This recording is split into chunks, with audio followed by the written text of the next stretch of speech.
How's it going, everyone? It's Sam. There's something that's about to break the internet. It's going to get an insane amount of attention.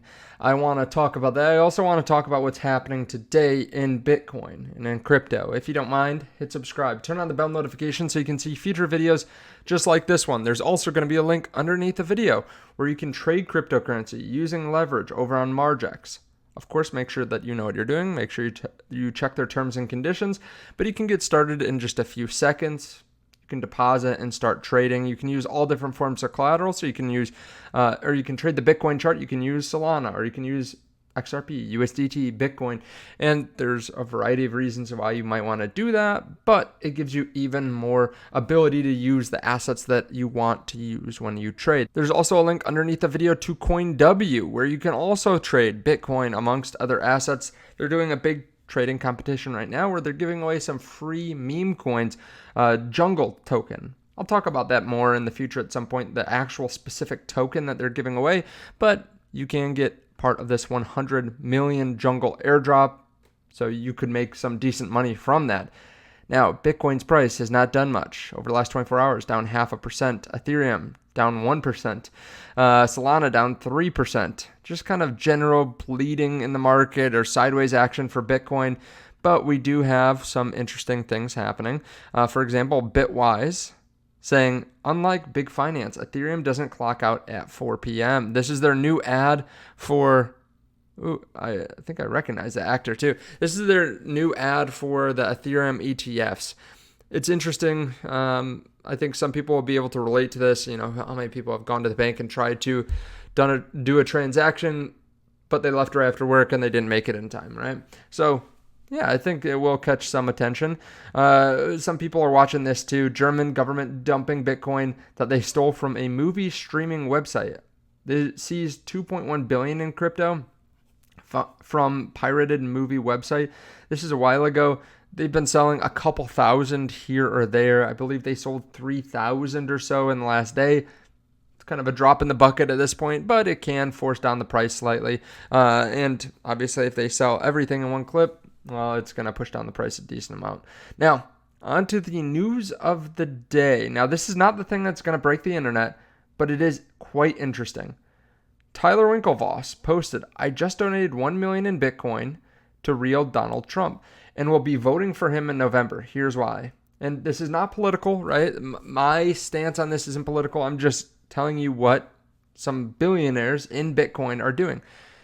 Tyler says, over the past few years, the Biden administration has openly declared war against crypto. It has weaponized multiple government agencies to bully, harass, and sue the good actors in our industry in an effort to destroy it. The administration actions have been nothing short of an unprecedented abuse of power wielded entirely for twisted political gain and at the complete expense of innovation, the American taxpayer, and the American economy.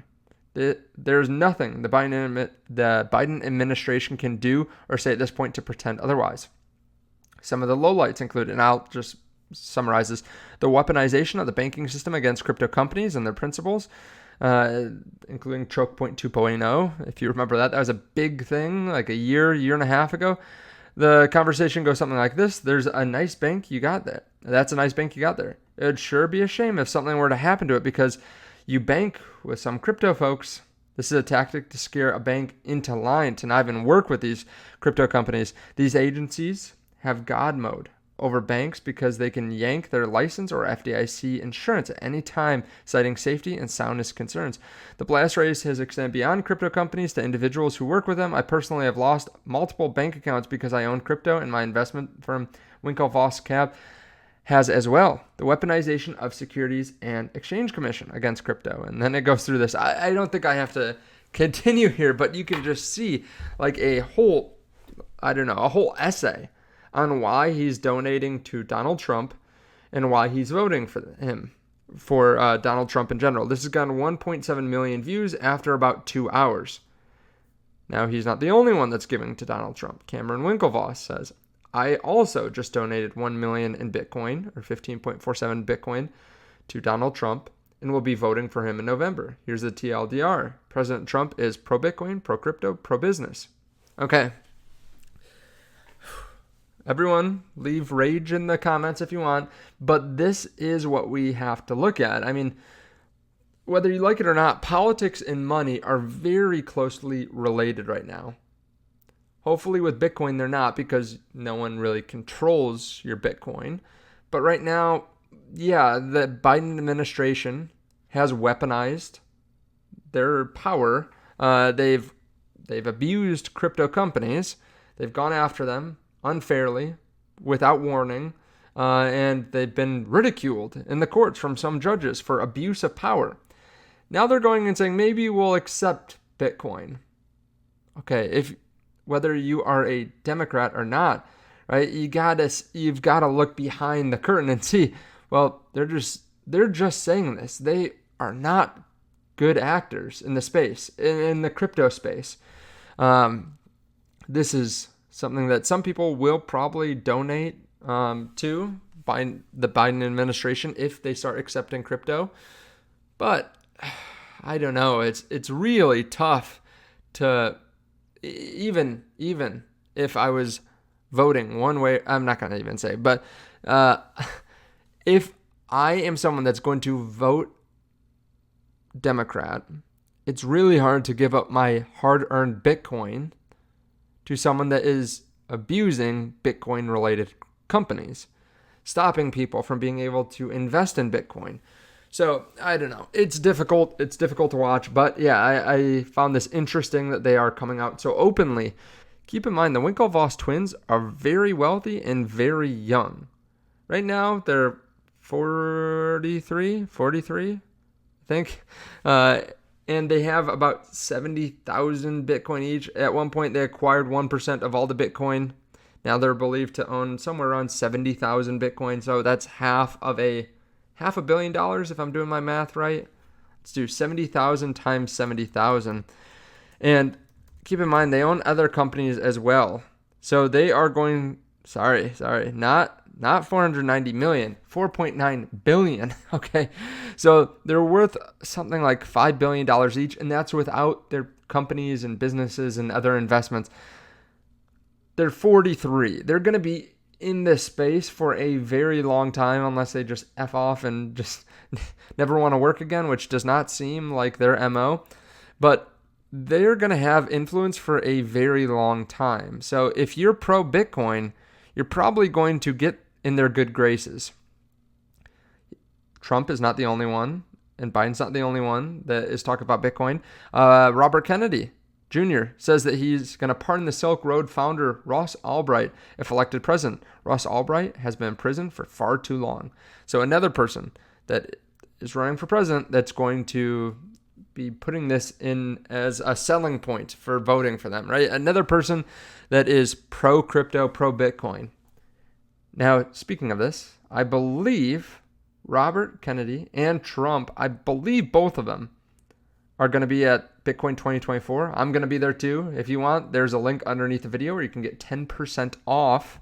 You can get 10% off using that code, and you can get an extra 21% off if you pay in Bitcoin. I think it's pretty cool that they do that, by the way, because they could just take the USD and convert it over to Bitcoin. But no, they allow you to get an extra 21% off. So links to that underneath the video. But what is going to break the internet?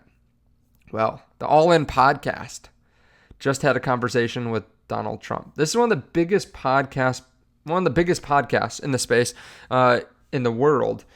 They already have 200,000 views on Twitter. I don't even know. Let me check to see if it's on YouTube yet. I would expect them to get probably better views on this than anything else. So they have 22,000 views in the first 51 minutes. I'd say they're going to get 1.5 to 2 times the normal views that they get. I'm guessing they're going to get millions and millions of views on this. And they're talking about federal debt, foreign policy, abortion, foreign policy, COVID, all kinds of stuff. It's going to be interesting. I'm sure a lot of people are going to have some strong feelings on this. I went to see if there's anything about Bitcoin. Maybe they'll mention it. I didn't watch the whole thing yet, but I went to the federal debt, and Trump does think that we can grow out of the federal debt. So, okay, if they're not going to rein in spending and they're going to try to grow out of it, it's going to be very good for Bitcoin. It's going to be very good for Bitcoin holders because there's just going to be a lot of abundance. There's going to be abundant money, right? This is if Donald Trump becomes president and if he does what he says he's going to do, or he approaches the national debt, the federal debt, how he says.